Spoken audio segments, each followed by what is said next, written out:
중졸 학력 검정고시를 준비하고 있는 수험생 여러분, 여러분과 함께 사회과목 공부하는 강재희 선생님입니다.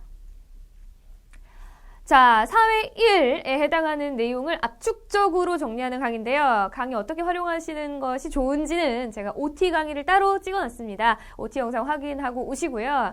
책이 필요합니다. 책의 흐름을 따라 쭉 가는데 좀 더 개념을 요약해서 그리고 여러분들이 꼭 알아야 될 중요 포인트 짚어가면서 되게 우리가 압축적으로 공부를 할 거예요. 1, 2단원 합쳐서 이제 이번 강의에서 끝내보도록 할 건데요.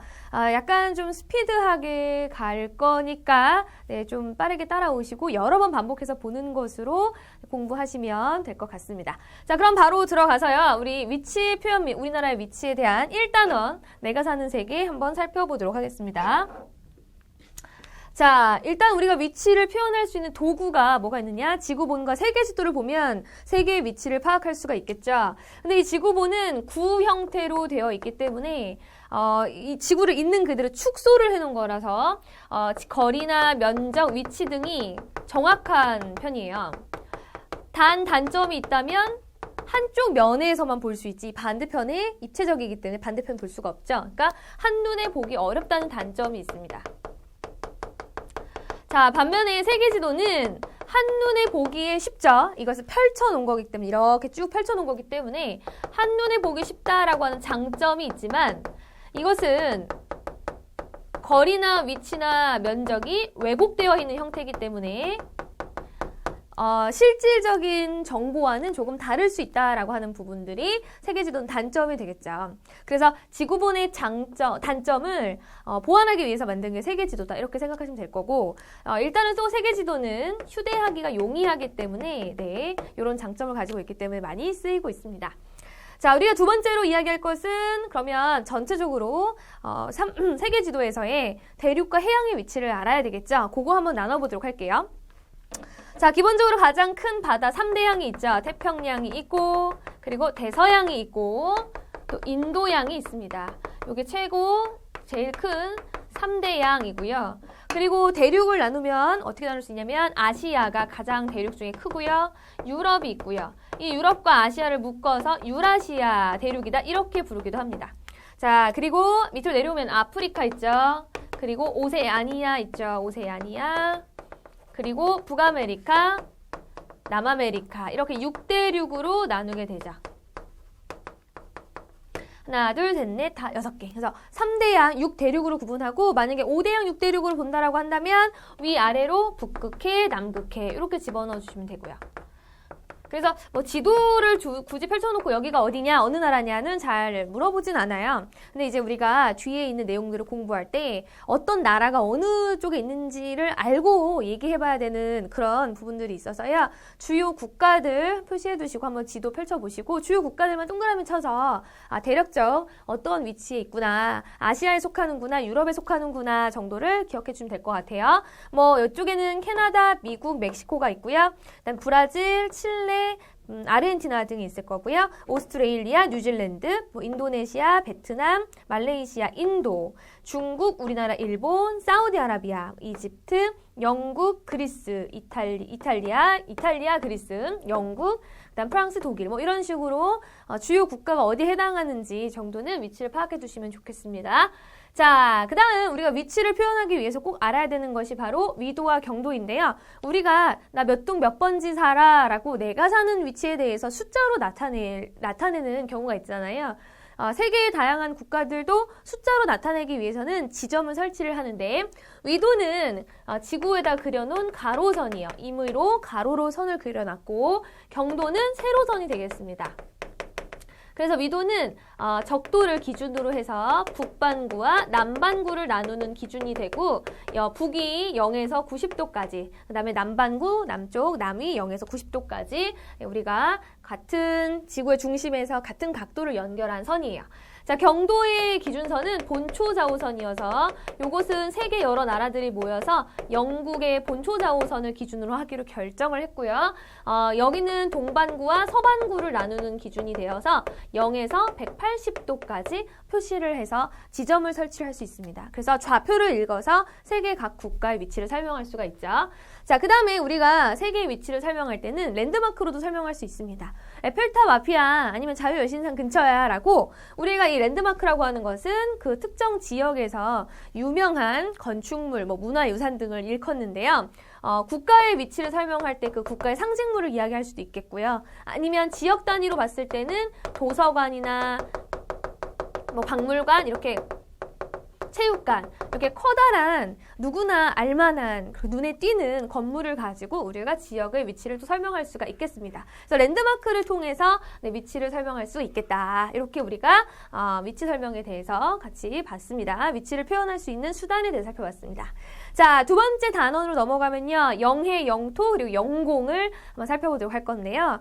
국토라고 하는 것은 땅뿐만 아니라 바다와 하늘까지 우리가 일컬어서 이야기를 하는데, 일단은 영토는 우리나라 기준으로 설명을 하자면 땅이잖아요. 그쵸? 한반도와 그 주변 부속도서가 영토에 해당합니다. 자, 그리고 영공이라고 하는 것은, 영공은 여기를 말하는데요.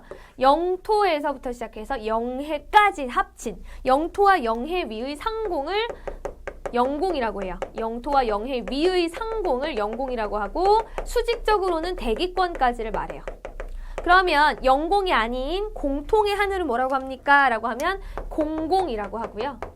자, 그러면 지금 남아있는 게 바다가 남았죠. 영해. 이 영해를 따지는 기준이 굉장히 중요한데요. 영해를 따지는 기준은 기준선이 있습니다. 자, 이 기준선은 일반적으로 썰물대의 해안선을 말해요. 자, 썰물대의 해안선으로부터 12해리. 요게 일반적으로 쓰는 방법인데요. 통상적으로 쓰는 방법이다라고 해서 통상기산이라고 부르고요. 여기서의 썰물대의 해안선을 최저조위선이다 이렇게 얘기해요. 최저조위선. 제일 물의 위치가 낮았을 때 최저조위선 기준으로 12해리를 우리가 기본으로 영해로 설정을 합니다. 자, 근데 이건 일반적인 거고요.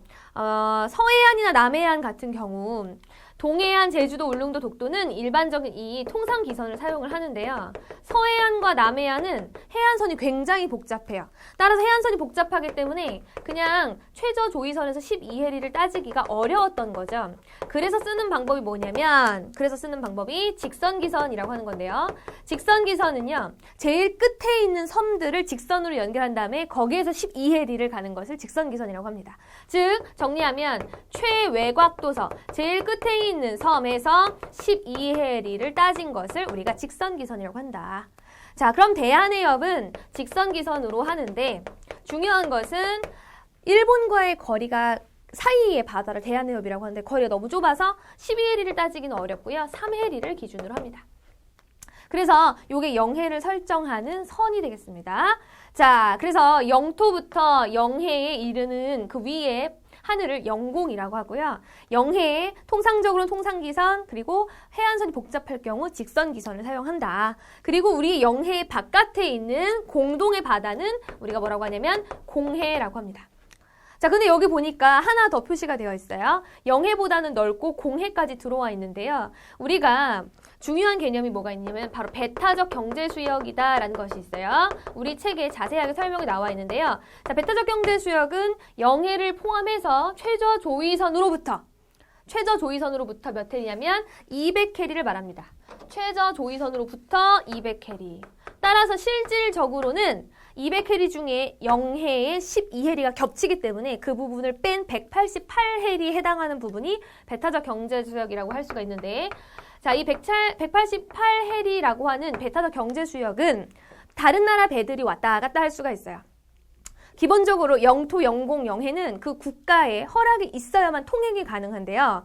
이 여기에 12해리까지인 영해는 다른 나라의 배가 허가 없이는 통행할 수 없습니다만, 배타적 경제수역은 다른 나라가 그 국가가 허가를 받지 않더라도 통행할 수 있습니다. 다만 뭘 제약을 걸어둔 거냐면 그곳에서 자원 탐사나 어업 활동을 마음대로 할 수는 없습니다. 배타적 경제 수역이라고 하는 것은 경제적 주권을 그 주변 국가가 인정받는 지역으로 그 국가로부터 200해리 안에 포함되는 그 중에서 0해를 뺀 나머지 188해리는 다른 나라 배들이 왔을 때 통행은 할 수 있지만 마음대로 거기서 경제적인 활동인 자원 탐사나 인공섬을 만든다거나 아니면 어업 활동을 할 수는 없습니다. 근데 중요한 건 우리나라로부터 200해리, 일본으로부터 200해리, 그리고 중국으로부터 200해리가 겹친다라는 거죠. 그래서 우리나라의 경우에는 한국, 중국, 그리고 한국과 일본이 서로 협정을 맺어서 이 지역을 어떻게 관리할 것인가 협정을 맺었고요. 한일 중간수역이라고 하는 이름으로 독도를 포함한 가운데에 중간수역을 두고 그 두 가운데는 서로 한국, 일본이 공동으로 어업하거나 공동 관리를 하는 형태로 협정을 맺어놨어요. 중국과도 마찬가지로 한중 잠정 조치 수역이라고 해서 그 겹치는 부분을 공동 관리하거나 이제 범위의 권한을 계속 협정을 통해서 조정해서 그렇게 가고 있습니다. 그래서 배타적 경제 수역을 꼭 알아두셔야 되겠습니다. 아시겠죠? 자, 그러면 이 영토, 영해 이렇게 겹치는 부분이 있거나 우리나라에서 여기까지, 그 다음에 다른 나라로부터 어디까지라고 했을 때 뭐 섬이 있다거나 라고 했을 때는 분쟁이 될 수 있는데요. 독도도 마찬가지로 독도 섬 그 자체도 중요하지만 독도로부터의 영해 범위 때문에 이 바다의 범위 때문에 사실은 큰 갈등이 발생하고 있는 거거든요. 자, 우리가 보시면 영토 영해를 둘러싼 갈등이 일어나는 지역이 있는데요. 영토 영해뿐만 아니라 그 안에서 발생하는 민족이 다르거나 종교가 내부적으로 다르거나 자원이 문제가 걸려 있는 경우, 특히 이 자원 확보를 두고 국가들의 대립이 있습니다. 그래서 영토, 영해, 이 땅만큼을 내가 꼭 가져야 되라고 하는 건 그 안에 있는 자원을 확보하기 위한 경우가 많고 종교가 다르기 때문에 혹은 민족이 다르기 때문에 나타나는 문제들인데 여기 지금 6개를 제가 써놨어요. 책에 다 있죠. 더 자세한 내용은 책에 있으니까 같이 보시면서 보시면 일단 인도 쪽에 가면 영토상으로는 인도에 해당하는데 대다수의 사람들이 이슬람교를 믿으면서 이슬람을 믿고 있는 파키스탄으로 사람들이 많이 넘어가서 이 민족과 종교의 대립을 가지고 전쟁과 갈등이 일어나는 지역이 카슈미르 지역이라는 곳이 있어요. 그러니까 이거는 종교가 문제가 가장 큰 거고요. 힌두교냐 이슬람교냐를 둘러싼 분쟁이고요. 자, 두 번째로 키프로스라고 하는 지중해에 있는 섬은요. 터키계의 주민과 그리스계의 주민들이 이제 주민 간의 어떤 민족 라인이 다르기 때문에 일어나는 충돌이 발생하는 지역이에요. 자, 북방사도라고 하는 곳은요. 러시아와 일본 사이에서 일어난 곳인데요. 러일 전쟁 때 일본이 가져갔던 것을 그 이제 2차 세계대전 이후에 러시아에게 반납했음에도 불구하고 일본이 거기에 대한 영유권을 지금 주장하고 있는 지역입니다. 자, 포클랜드 제도는요, 아르헨티나와 영국이 이 섬을 두고 반납을 했었는데도 불구하고 이제 영국 것이냐 아르헨티나 것이냐를 두고 둘이 대립하고 있고요. 에티오피아의 경우에는 이제 부족 간의 내전이 일어나고 있고요. 난사군도는 이 난사군도 주변에 있는 필리핀, 베트남, 말레이시아, 중국까지가 이 난사군도의 영해 설정을 두고 분쟁이 일어나고 있습니다. 그것은 난사군도에 많은 자원이 지금 있기 때문에 그 자원 확보를 위한 국가 간의 이익이 발생을 해서 갈등이 일어난 것이라고 볼 수가 있겠네요. 자, 그럼 이제 세 번째로 넘어가서요. 우리나라의 위치에 대해 설명을 해보도록 할 건데요. 수리적 위치, 지리적 위치, 관계적 위치로 나눌 수가 있겠습니다.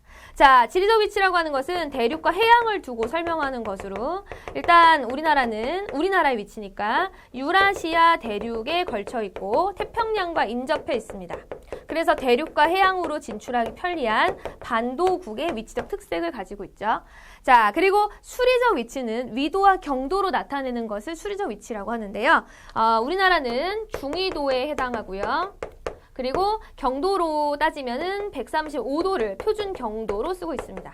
표준 경도, 표준 경선이라고 하는 것은 시간을 계산하기 위한 경도인데요. 이따가 우리가 시간차를 계산할 때 알려드리도록 할게요. 자, 관계적 위치는 주변 국가와의 관계를 설명한 위치인데요. 우리 주변 국가가 어디가 있어요? 러시아, 중국, 일본 등이 있죠. 자, 그래서 이 주변 국가와의 서로 간의 상호 관계를 상대적으로 달라질 수 있는 이 관계를 관계적 위치 이렇게 얘기합니다. 자, 그래서 지리, 대륙과 해양의 분포로, 그리고 수리, 위도와 경도로, 관계적 위치라고 하는 건 주변에 있는 국가와의 관계를 통해서 그 국가의 위치를 설명할 수 있다. 그래서 우리나라는 러시아, 중국, 일본과 인접해 있어라고 하는 것은 관계적 위치. 우리나라는 중위도에 위치해서 사계절이 뚜렷해라고 한다면 위도에 대한 설명이 들어갔기 때문에 수리적 위치. 자, 그리고 우리나라는 유라시아 대륙의 동쪽에 위치해서 대륙 진출이 유리해라고 하면 네, 그렇죠. 지리적 위치가 되겠습니다. 자, 그럼 계속해서 우리나라 주요 도시와 함께 내가 사는 동네의 위치에 대한 특색 어떻게 설명할 수 있는지 같이 계속해서 살펴보도록 하겠습니다. 자, 계속해서 우리나라의 주요 도시 살펴보도록 하겠습니다. 자, 우리나라는 일단 1특별한시 수도가 있죠. 그죠? 자, 여기 한반도의 가장 중앙에 해당하는 여기가 서울특별시예요. 자, 우리나라의 수도로 정치, 경제, 사회, 문화 모든 것의 중심지가 되겠죠? 수도, 서울특별시가 있고요. 우리 책 같이 보시면서 볼게요. 자, 그 다음 제2의 도시가 어디냐면 바로 부산이 되겠습니다. 우리나라 제1의 무역항이며 도시로는 제2의 도시, 인구가 두 번째로 많은 네, 그런 도시죠. 그래서 서울과 부산을 중심으로 경제성장이 일어났기 때문에 이 두 개의 도시가 가장 네, 중심이 됩니다. 자, 그 다음에 서울의 바깥에 있는 항구 역할을 하고 인천국제공항이 있는 인천이 있네요. 인천광역시에 해당하죠. 자, 그 다음 대덕연구단지가 있어서 첨단 산업의 중심지 역할을 하고 있는 대전이 있겠고요. 대전광역시. 자, 그 다음에 첨단 산업이 역시나 자동차와 함께 같이 발전하고 있는 광주광역시가 있습니다. 노동력을 중심으로 하는 섬유공업이나 전자공업을 중심으로 하고 있는 대구광역시가 있겠고요. 그 다음에 중공업, 중화공업의 제1의 중화공업 도시죠. 석유, 자동차, 조선공업이 발달하면서 광역시가 된 울산광역시가 있겠습니다. 자, 그리고 이제 경기도, 충청도, 그 다음에 남북도, 강원도, 그 다음에 경상도, 이렇게 이제 8개의 도가 있고, 그 중에서 이제 제주 같은 경우는 제주특별자치도라고 해서 좀 더 자치권을 많이 가져간 형태의 제주특별자치도가 있고요. 세종시가 이제 특별자유시로 이제 등록이 되어가지고 행정에 대한 업무를 맡아서 보고 있죠. 자, 우리나라의 주요 도시 살펴봤고요. 내가 사는 동네의 위치, 지도를 통해서 보는 방법 살펴보도록 할게요. 자, 우리가 지도는 읽는다라는 표현을 쓰는데요. 지도에 있는 것들을 해석해야 되기 때문에 그렇습니다. 일단 축척이 있을 건데요. 실제 거리를 줄인 비율을 우리가 축척이라고 이야기해요. 자, 그 다음에 방위라고 하는 것은 동서남북 방위를 나타내는 것으로 무조건 지도의 위쪽이 북쪽에 해당하게 됩니다. 자, 그 다음 기호라고 하는 것들은 꼭 알아두고 외운 상태에서 이제 지도를 봐야 되는데 논이나 밭, 과수원 이렇게 특정한 기호를 만들어 그 약속을 정해놓고 그 약속을 표시하면 그 지역의 지형 파악이나 어떻게 땅의 쓰임새가 있는지 어떤 건물들이 있는지 파악할 수 있는 것이 바로 기호가 되겠습니다. 자, 등고선은요. 평균 해수면 기준으로 같은 높이의 지점을 연결하는 것을 등고선이라고 하는데요. 등고선은 주로 1대 25,000, 1대 5만의 대축적 지도에서 많이 쓰게 돼요. 즉 산의 높이를 정확하게 연결해서 표현해서 확대해서 볼 수 있는 대축적 지도에서 쓰는데요. 계곡선이라고 해서 두꺼운 선을 1대 5만 지도에서는 50m마다 그리고 그냥 일반 선을 10m마다 그립니다. 1대 5만 지도에서는 100m마다 그리고 주곡선을 20m마다 표시를 해서 산의 높이를 측정할 수 있게끔 등고선을 그려요. 특히 이제 등고선 같은 경우에 등고선의 간격이 좁으면 급경사고요. 등고선의 간격이 넓을 경우에는 완경사에 해당하게 됩니다. 그리고 정상을 향해서 들어간 쪽은 계곡이고요. 정상을 향해서 바깥으로 내민 쪽은 능선 쪽으로 처리된 것은 능선이 되겠습니다. 바깥으로 내민 것은 그렇게 지도 읽는 방법을 알고 지도에 있는 것들을 해석하는 것이 지도 읽기가 되겠습니다. 이거 말고도 다양한 지리 정보를 활용할 수 있는 방법은 인터넷 전자지도가 있고요. 종이지도는 지금 우리가 이야기한 것이고 위성사진과 항공사진을 활용하는 방법이 있겠는데요. 이 중에서 가장 사실적인 표현이 되는 것은 당연히 사진이겠죠. 사실적이고 이거는 접근이 어려운 지역을 우리가 촬영을 통해서 어떠한 정보가 있는지 파악할 수 있고 주기적으로 변화를 관찰할 수 있다는 그런 장점이 있습니다. 그러나 그 사진에는 어떠한 정보가 써 있거나 하는 것이 아니기 때문에 다양한 정보를 얻기는 어렵죠. 반면에 인터넷 전자지도는 다양한 정보를 얻을 수 있어요. 클릭을 하면 거기에 전화번호, 그 다음에 어디에 위치해서 어떤 일을 하는지 다 상세한 정보를 알 수가 있고 수정 같은 것도 하기가 편리하죠. 확대 축소도 하기 편리하고요. 반면에 종이지도는 이미 찍어서 나온 것이기 때문에 확대, 축소, 수정이 불가능하다는 단점이 있지만 휴대가 간편하다라는 장점도 있죠. 자, 지리정보기술이라고 하는 것들 어디에서 이용할 수 있느냐? 일상적으로는 뭐 내비게이션, 버스 도착 시간, 위치 검색 같은 것들 우리가 주요 이제 일상생활에 쓸 수 있는 것들이고, 입지 결정 및 관리나 자연재해를 예측하는 것들은 요거는 이제 공공기관에서 많이 이 지리정보기술을 중첩으로 여러 정보를 통합해서 많이 쓰이고 있습니다. 자, 이렇게 해서 우리가 지리정보를 어떻게 활용할 수 있는 것까지 얘기를 해봤습니다. 계속해서 다음 내용 같이 정리해 보도록 하겠습니다. 자, 계속해서 여러 나라의 위치 면적 형태 살펴보도록 할 건데요. 여기는 간략하게 이야기하고 넘어가도록 하겠습니다. 지도를 머리 떠올리시면, 아까도 세계지도 공부하라고 말씀드렸는데, 지도를 머릿속에 떠올리고 계시면 같은 위도가 가로선이라는 거, 세로가 경도라고 하는 것을 알면 충분히 이제 유추하실 수 있는데, 국가별 위치를 좀 알아두셔야 돼요. 자, 우리나라와 뭐가 비슷한 나라일까요? 스페인, 포르투갈, 중국, 일본, 미국, 우리랑 가로선에서 미도가 비슷한 나라들입니다. 러시아, 필리핀, 인도, 오스트레일리아, 우리나라 러시아 위에 있고, 그 다음 필리핀은 우리나라보다 아래에 있고, 오스트레일리아 더 아래에 있죠. 즉, 이렇게 세로로 연결할 수 있는 경도가 비슷한 국가들이에요. 자, 두 번째로 면적과 관련지어서 면적이 넓은 국가, 좁은 국가가 있는데, 러시아, 캐나다, 중국, 미국, 브라질 어때 보여요? 여기는 면적이 넓은 국가죠. 바티칸시국, 벨기에, 싱가포르 면적이 작은 국가예요. 당연히 인구도 많고 자원도 풍부할 것인, 여기는 앞으로의 굉장히 풍부한 잠재력이 있는 나라들일 거예요. 실제로도 그렇고. 그러나 일단 유지 비용 아니면 군사적인 비용 이런 것들이 많이 들죠. 그렇죠? 이제 그래서 군사적으로 국방에 어려움이 있을 수도 있어요. 통합도 어렵고요. 크니까. 자, 반면에 면적이 작은 국가는 거꾸로 생각하시면 돼요. 통합하기에 유리하고 비용은 적게 들어요. 그렇죠? 그러나 자원이나 이런 것들이 좀 부족하겠죠. 자, 우리나라와 뭐가 비슷한 나라일까요? 영국, 라오스, 루마니아는 우리나라와 면적이 비슷한 나라입니다. 자, 포르투갈, 헝가리, 온두라스는 어떤 곳과 면적이 비슷한 거냐면 이것은 남한과 면적이 비슷한 나라들이다. 이렇게 요 나라는 이래의 특징을 이렇게 크게 뭉뚱그려서 외우시면 되겠습니다. 자, 3번 시간과 날짜 차이 보도록 할게요. 자, 시간 차이가 왜 발생하느냐? 지구가 자전하기 때문입니다. 스스로 돌기 때문에 낮과 밤이 바뀔 것이고 시간차가 발생해요. 그래서 우리는 국가 간의 시간의 차이를 구할 수가 있는데 어떻게 구하냐면 표준시로 구할 수가 있습니다. 이 표준시는 그 나라가 설정해 놓은 우리는 요 경도를 가지고 이 경도를 기준으로 시간을 구할 거야 라고 하는데 시간을 구하는 것은 시차는 자전하는데 360도 도는데 그게 24시간 걸리니까 360을 24로 나누어서 15도 즉 1시간 15도당 1시간의 차이가 난다라고 우리가 요걸 구해놓고 이제 각 국가의 표준시를 대입해서 얼마큼의 시차가 발생하는지 보는 거예요. 우리나라는 동경 135도가 이제 표준시고요. 영국은 0도니까 본초 자원선이니까 0도가 이제 표준시가 될 거예요. 그렇다고 한다면 135를 15로 나누면 몇 시간 차이가 발생하는지 알게 되겠죠. 그러면 9시간 차이가 발생한다는 걸 알 수 있고 동쪽에서 해가 뜨기 때문에 동쪽에 있는 국가가 시간이 더 빠릅니다. 그러니까 우리나라가 더 영국보다 동쪽에 위치하죠. 따라서 우리나라가 9시간 빠르다. 이런 식으로 시간을 구할 수가 있겠습니다. 자, 세 번째 볼게요. 본초자원선 정반대에 있는데요. 서쪽에서 동쪽으로 가면 하루를 더 해주고 동쪽에서 서쪽으로 가주면 하루가 더 빼어져야 되는 본초자원선에서 정반대에 있는 바로 날짜 변경선이라는 게 있어요. 말 그대로 날짜가 변경되기 때문에 날짜 변경선이라고 부르고요. 굉장히 그 태평양을 지나는데 꼬불꼬불 그려져 있어요. 육지와 섬을 피해서 꼬불꼬불하게 그려져 있다. 구부러져 있더라. 모양이. 자, 그리고 남반구, 북반구는 뭐가 반대냐면 바로 계절이 반대입니다.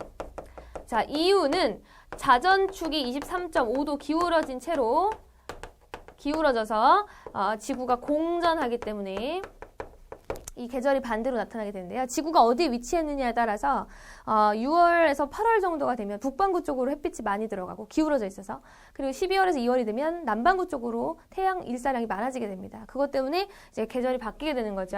남반구와 북반구가 계절이 반대이기 때문에 남반구가 수학 시기에 되게 유리해요.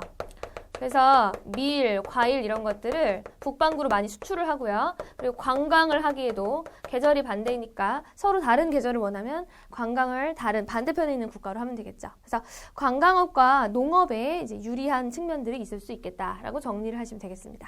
자, 계속해서 이제 기후와 관련된 내용 다음 단원으로 넘어가서요. 이 단원 같이 공부해 보도록 하겠습니다.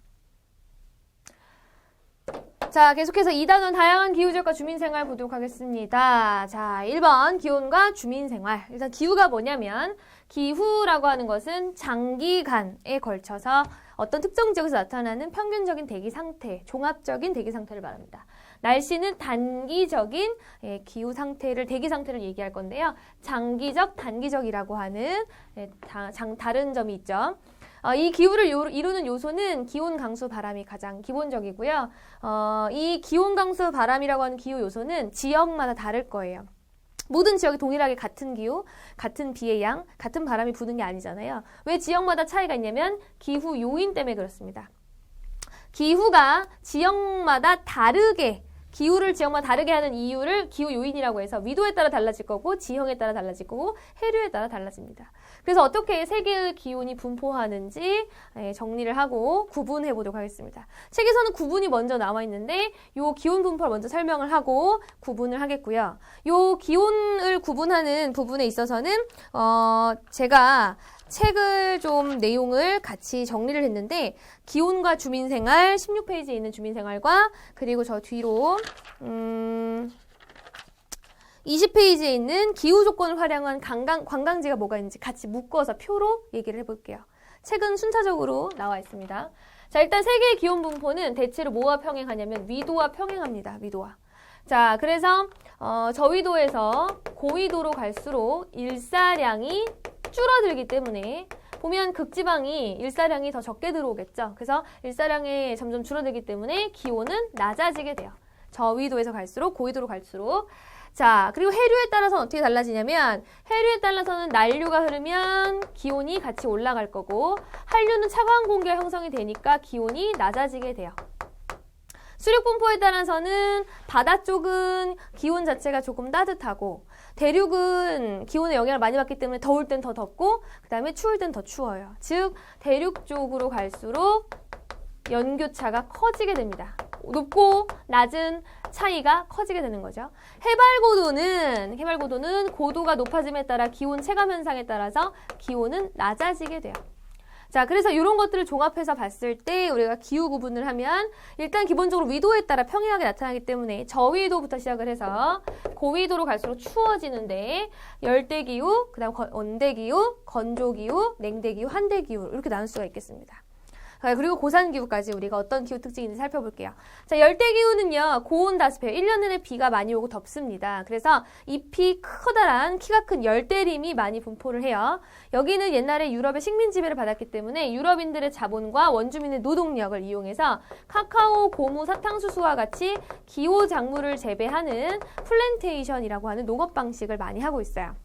덥기 때문에 당연히 의상은 어때야 되겠어? 시원하고 통풍이 잘 되는 옷을 입어야 될 것이고 열대 과일 같은 것들을 많이 먹고요. 그리고 이제 여기는 고산가옥의 형태 혹은 수산가옥의 형태로 해서 땅이 너무 뜨겁거나 비가 많이 오기 때문에 고산가옥, 지붕 이렇게 띄어서 바닥을 띄어서 고산가옥이나 수산가옥을 짓고요. 지붕은 되게 가파릅니다. 빗물이 흘러내려야 되기 때문에.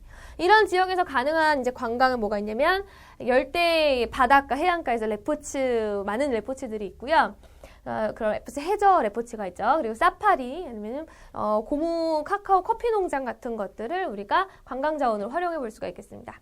자, 온대기후는 사계절의 변화가 뚜렷해요. 온대림이고 가장 인구가 많죠. 살기가 가장 쾌적하기 때문에 도시도 많이 발달해 있고요. 자, 주민생활들은 온대기후에 맞춰서 당연히 여름에는 여름에 맞게, 겨울에는 겨울에 맞게 식생활과 의생활이 달라지겠죠. 짧고 시원한 옷을 입을 거면 겨울에는 따뜻하고 그런 두꺼운 옷을 입겠죠. 그건 굳이 쓰지 않아도 여러분 읽어보시면 되겠습니다.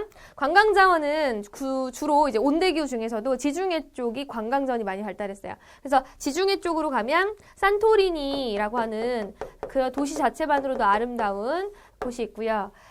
여기는 이제 우리가 그 파랗고 하얀 지붕과 벽색으로 되게 유명한데요. 그게 이제 지중해 쪽은 고온 건조하기 때문에 그 햇빛을 일조량이 많아서 햇빛 때문에 그렇게 색깔을 칠해놨다고 해요. 그다음 포도농장, 고대 그리스 로마 문화 같은 것들을 통해서 관광 자원을 활용을 해볼 수가 있겠습니다. 자, 건조기후는 비가 많이 오지 않기 때문에 초원이나 사막으로 이루어져 있고요. 물을 끌어다 쓰는 관계농업, 그 다음에 여기 지역엔 석유가 많이 나와서 석유자원 개발이 활발하게 되고 있는데요. 원래 이들은요, 유목이라고 해서 이동을 하면서 이동식 가옥에서 살고도 해요. 근데 이 석유자원이 개발되면서 보통 다들 이제 정착을 해서 살고 있고 유목민들이 많이 사라지고 있다라고 합니다. 건조기후에서 주민생활은 흙집을 짓는 집도 많이 짓고요. 사막에서는. 그리고 오아시스 농업 같은 거 많이 하고, 그리고 긴 흰 천을 둘러서 이제 이렇게 햇빛을 차단하는 옷을 많이 입습니다. 자, 여기선 낙타 체험, 사막 랠리, 이동식 가옥 체험 같은 것들 관광 자원으로 활용해 볼 수가 있겠네요. 자, 냉대기후는 냉대림, 침엽수림이에요. 잎이 바늘처럼 뾰족해요. 추워서 표면적을 줄인 침엽수림을 볼 수가 있고요. 연교차가 모든 기후를 통틀어 제일 큽니다. 북반구에서만 나타나는데 그 이유가 대륙의 영향을 받는 기후이기 때문에 대륙이 넓은 북반구 쪽에서 볼 수가 있어요. 냉대기후의 사람들은 주로 통나무 집을 짓고 사는 경우가 많고요. 당연히 두꺼운 옷을 입어야 되겠죠. 관광자원으로는 눈축제, 얼음축제 등이 있습니다. 그래서 뭐 중국의 빙등제나 캐나다의 윈터 카니발, 일본 삿포로 축제가 이제 3대 눈축제인데 이런 것들 냉대기후에서 볼 수 있겠죠. 필리핀 이런 데서 볼 수 없을 거 아니에요. 그렇죠? 고도가 높은 냉대기후에서 볼 수가 있습니다. 고위도인. 자, 한대는 툰드라라고 해서 언 땅의 이끼를 볼 수가 있어요. 춥죠? 여기는 이제 순농 유목을 한다거나 아니면 이글루를 짓고 산다거나 하는 그런 것들을 볼 수가 있고, 훈제, 이렇게 음식을 훈제해서 많이 먹기도 하고 두꺼운 옷을 입어야 되겠죠. 관광자원은 오로라 관측 이런 것들, 순록 타고서 갯썰매 타기 이런 것들을 관광자원으로 활용할 수가 있어요. 자, 고산기후는 열대 고산 지역이어서 열대 안데스 산맥에서 특히나 잘 볼 수가 있는데 해발 고도 한 2,000에서 4,000m 정도가 되면요, 제일 낮은 곳이 열대기후였잖아요. 그러니까 올라가면 조금 더 따뜻해지는 거죠. 조금 기온이, 왜냐면 고도가 올라가면 기온이 낮아지기 때문에. 그래서 1년 내내 봄과 같은 기후가 발생하는데, 이 1년 내내 봄과 같은 기후를 상춘기후라고 해서 고산기후의 가장 큰 특징입니다. 여기는 옛날에 마야, 잉카, 아즈텍 문화 같은 게 고대 문명이 있었어가지고 이런 고대 문명 유적지를 관광 자원으로 활용을 하면 되겠죠. 자, 그러면 두 번째로 넘어가서 강수와 주민생활 보도록 할게요. 자, 일단 위도에 따라 대체로 고위도로 갈수록 강수량은 적어지게 돼 있어요. 자, 그래서 보면은 일단 적도가 가장 저위도죠. 비가 가장 많이 와요. 왜냐면 햇빛이 많아서 일사량이 많기 때문에 지표면을 가열시켜서 상승 기류를 올리고, 그 상승 기류가 파바박 올라가서 구름을 만들어 비를 내립니다. 그런 강수를 우리가 스콜이라고 해서 가장 다우지, 비가 많이 옵니다.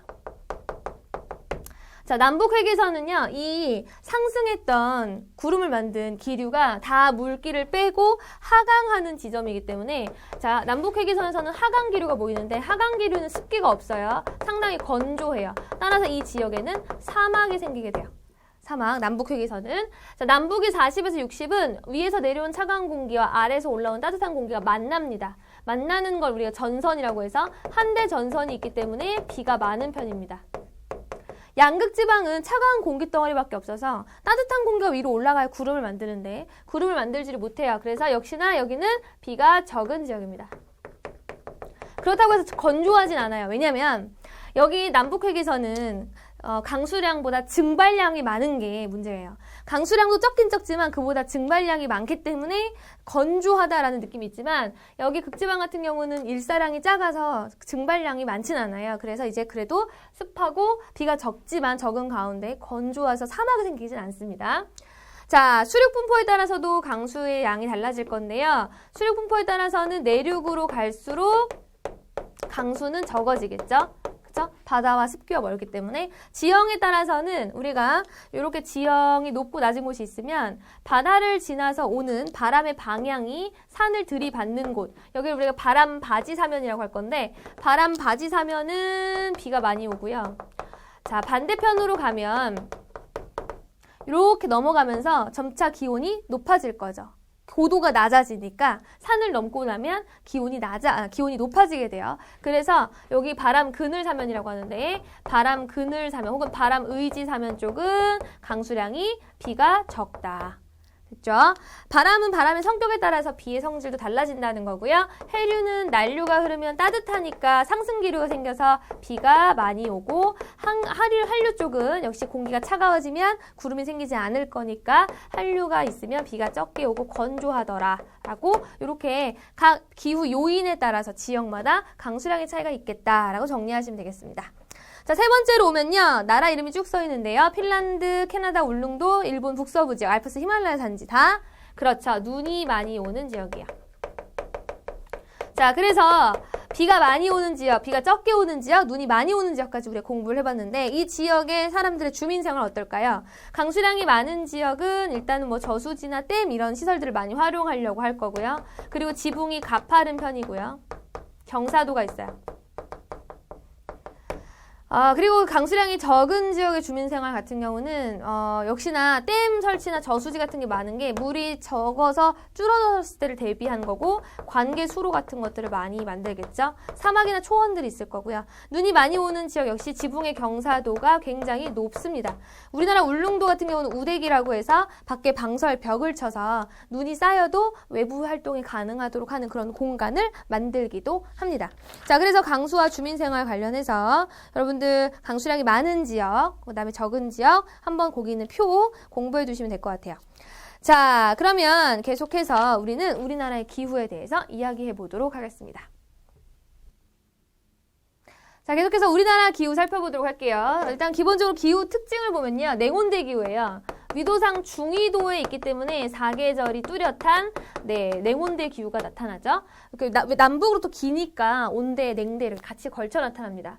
자, 계절풍 기후여서요. 여름과 겨울에 바람의 방향이 바뀌어서 부는데 겨울에는 대륙 쪽에서 불고 여름에는 바다, 해양 쪽에서 불어요. 이제 요거는 대륙과 해양의 비열 차이 때문에 고기압, 저기압의 형성 조건이 달라져서 그런데 즉 계절풍 기후가 분다. 그래서 겨울은 되게 한냉하고 건조할 거고요. 그 다음에 여름은 고온, 다습하겠죠. 계절풍의 영향을 받아서 그렇습니다. 자, 대륙의 영향을 많이 받는 대륙성 기후이기 때문에 연교차가 크죠. 그래서 같은 위도의 영국과 비교했을 때 영국 해양성 기후가 나타납니다. 서해양성 기후라고 해서 난류와 편서풍의 영향을 받아서 1년 내내 연중 따뜻하고 수분한데요. 우리나라는 이 계절풍과 대륙성의 계획성 기후의 영향을 받기 때문에 연교차가 크고 여름 집중 강수가 내립니다. 자, 기온을 보면요. 남북차와 동서차 중에 남북차가 당연히 큽니다. 위도가 많이 크게 벌어져 있으니까. 동서의 차이를 보면 해안이랑 내륙 둘 중에 누가 더 춥냐라고 하면 내륙이 더 춥고요. 그리고 동해안이랑 서해안 중에서는 서해안이 더 추워요. 그러니까 가장 따뜻한 순서로 정리를 하면요. 특히 겨울이 따뜻한 순서로 정리를 하면 동해안이 제일 따뜻하고 그 다음이 서해안일 거고 그 다음이 내륙이겠죠. 이 동해안이 따뜻한 이유는 태백산맥이 북서 계절풍을 막아줘서 그래요. 우리 이게 태백산맥이 이렇게 있잖아요. 얘가 북서 쪽에서 오는 겨울 계절풍을 막아주고 동해 자체가 수심이 깊고 난류가 흐르기 때문에 그래서 동해안이 가장 따뜻한 겁니다. 자, 주민 생활을 보면 북부와 남부지방 비교해서 볼 건데요. 북부로 갈수록 더 춥겠죠. 그러니까 두꺼운 옷, 그쵸? 두껍고, 그 다음에 털옷, 이런 것들을 많이 입을 거고, 남부는 더운 기후에 적응하기 위한 못이나 삼배, 이런 것들을 입습니다. 늘 이런 걸 입는다는 게 아니라 그런 게 발달했다라는 거예요. 북부는 김장을 담그는 시기가 빨라요. 왜냐면 겨울이 빨리 오기 때문에, 그리고 굉장히 싱겁고, 그리고 여기는 논농사가 주로 잘 안 돼요. 주로 밭농사기 때문에 옥수수, 감자 같은 것들을 많이 먹어요. 자, 남부지방은 김장 시기가 느리고 맵고 짜요. 왜냐면 이제 음식이 잘 상할 수가 있으니까 여름에 대비해서 그렇습니다. 주는 이제 북부지방은 폐쇄적이에요. 좀 꽁꽁 닫고 그리고 이제 정주간이라고 나와 있죠. 열을 집안 곳곳으로 보내는 지금으로 따지면 거실 같은 개념인데 그런 정주간이 있는 걸 볼 수가 있고 남부는 개방적이에요. 창문도 많고 대청 마루가 있어요. 그래서 이제 좀 더 시원하게 집을 사용할 수 있는 그런 구조로 집이 세팅이 되어 있습니다. 자, 우리나라의 강수 세 번째 보도록 할게요. 우리나라의 강수는 계절차가 굉장히 크죠. 특히 여름에 집중 강수가 내리고요. 지역 차이도 많이 나요. 다우지, 소우지를 보면요. 이제 산지가 있느냐 없느냐, 그 다음에 대륙에서 가깝냐, 대륙 영향을 많이 받느냐, 이런 것들에 따라서 다우지, 소우지 나눌 수가 있겠습니다.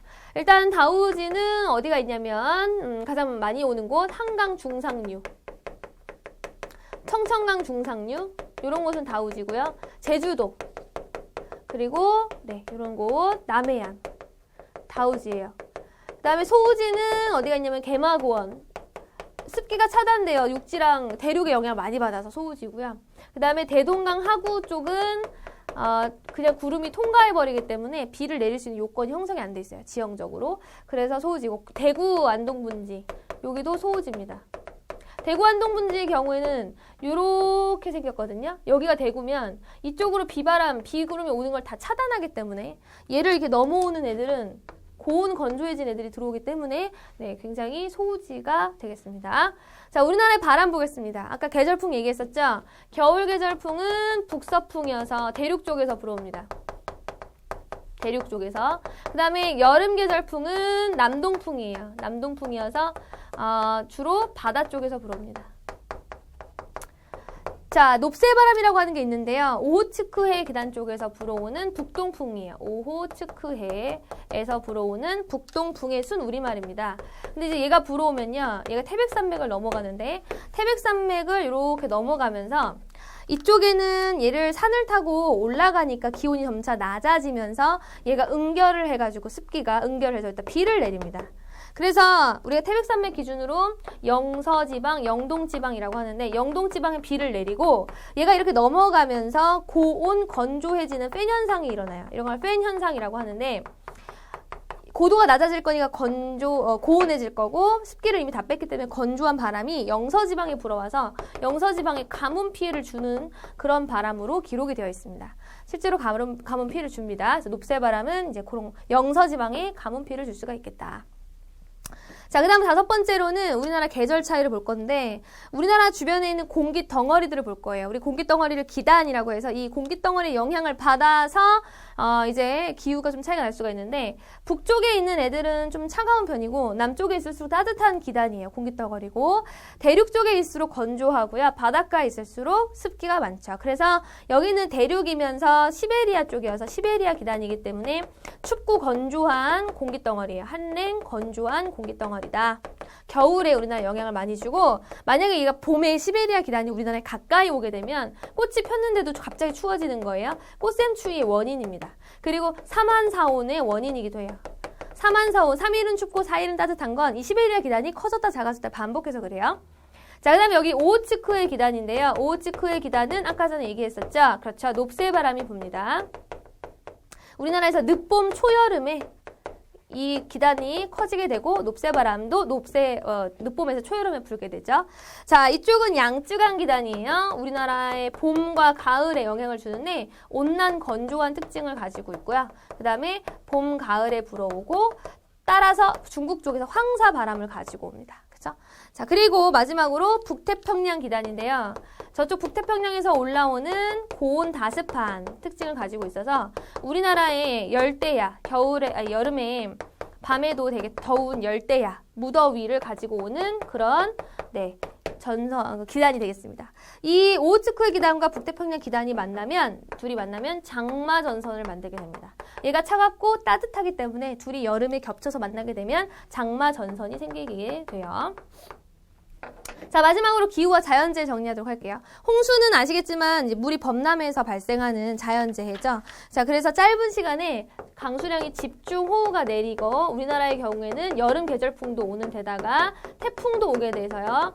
이제 여름에 지금 계속 이런 것들이 다 몰리는 거예요. 그래서 여름에 집중 강수가 내리게 되면 물이 범람하는 일이 발생하는데, 이제 그것을 홍수라고 합니다. 홍수에 대비하기 위해서는 댐이나 뚝 이런 것들을 많이 설치를 해놔야 되겠죠. 그쵸? 저수지 이런 시설들을 많이 확장을 해놔야겠다. 세계적으로 봤을 때는 아시아의 방글라데시 쪽, 이런 쪽은 이런 홍수가 일어날 수 있는 곳이에요. 자, 그리고 산림을 보존하는 것도 물을 지하에 묶어둘 수 있기 때문에 홍수를 예방할 수 있는 일 중에 하나입니다. 자, 가뭄의 경우에는요, 장기간에 걸쳐서 굉장히 지속적으로 발생하는 그런 기후 자연재해인데요. 말 그대로 이제 비가 모자라서 비가 너무 적게 내려서 순식간에 이제 산림이나 식생 이런 것들이 파괴되는 현상을 말하죠. 주로 이제 사막의 건조 지역, 사막 주변 지역에서 많이 발생하고 이 가뭄은 사막화를 일으킬 수도 있어요. 역시나 댐이나 뚝을 통해서 댐 이런 거 저수지 이런 걸 통해서 물을 저장해 두는 역할을 많이 해야 되고요. 산림을 보존하는 것도 역시 가뭄을 방지할 수 있는 그런 일 중에 하나입니다. 산림 조성. 자, 태풍은 친구들이 있어요. 인도양 쪽에서는 사이클론이라고 부르고요. 우리나라, 필리핀에서 우리나라 쪽으로 오면 태풍이라고 하고, 미국에서는 허리케인이라고 하고요. 그 다음에 이제 오스트레일리아 쪽에서 윌리윌리라고 하는데요. 태풍의 경우에는 열대 지방에서 해상, 바다에서 만들어진 저기압이 이동하면서 강풍과 폭우를 동반해서 많은 피해를 주는 것이 태풍이죠. 이거는 태풍은 오지만 할 수 없기 때문에 예측 시스템을 잘 만들어두고 재난 훈련 같은 것들을 많이 받아보는 수밖에 없습니다. 튼튼하게 만들어 놓고요. 그쵸? 예, 그래서 우리나라 이제 여름에 늦가을, 늦여름, 초가을 정도의 태풍이 우리나라 영향을 좀 많이 주게 되죠. 그래서 이제 기후와 자연재해는 이 정도로 살펴보시면 되겠습니다. 그 이외에 뭐 토네이도와 우박, 지구온난화 나와 있는데요. 토네이도 우박은 읽어보시고, 지구온난화의 경우는 이제 인간의 어떤 인위적인 현상에 의해서 이 지구온난화라고 하는 문제가 생기죠. 이상 기후현상이 발생하고, 지구가 기온이 높아지면서 북극, 남극에 있는 극지방에 빙하가 녹아내리고 그래서 해수면이 상승하고 투발루나 몰디브 같은 경우는 해수면 상승으로 나라가 침수의 위기에 국가 이제 포기 상태가 돼버린 그런 나라들도 발생을 합니다. 그래서 이제 그런 정도로 지구온난화는 봐두시면 될 것 같습니다. 자, 이렇게 해서 우리가 많은 내용을 압축해서 빠르게 진행하는 강의이기 때문에 책 순서로 쭉 가면서 중요한 것들을 얘기하면서 갑니다. 여러 번 반복해서 외우고 공부하셔야 되고요. 문제 자체는 어렵지 않으니까 내용 중심으로 열심히 외워두시면 문제를 맞출 수 있는 확률이 굉장히 커지게 됩니다. 그러니까 꼼꼼하고 반복해서 열심히 공부하시면 내용적인 부분들을 단답형 서술형이 없는 거니까 잘 구분해서 외워두시면 될 것 같아요. 자, 지금까지 1단원, 2단원 같이 공부했고 다음 시간 3, 4단원 묶어서 함께 공부하도록 하겠습니다. 고생하셨습니다.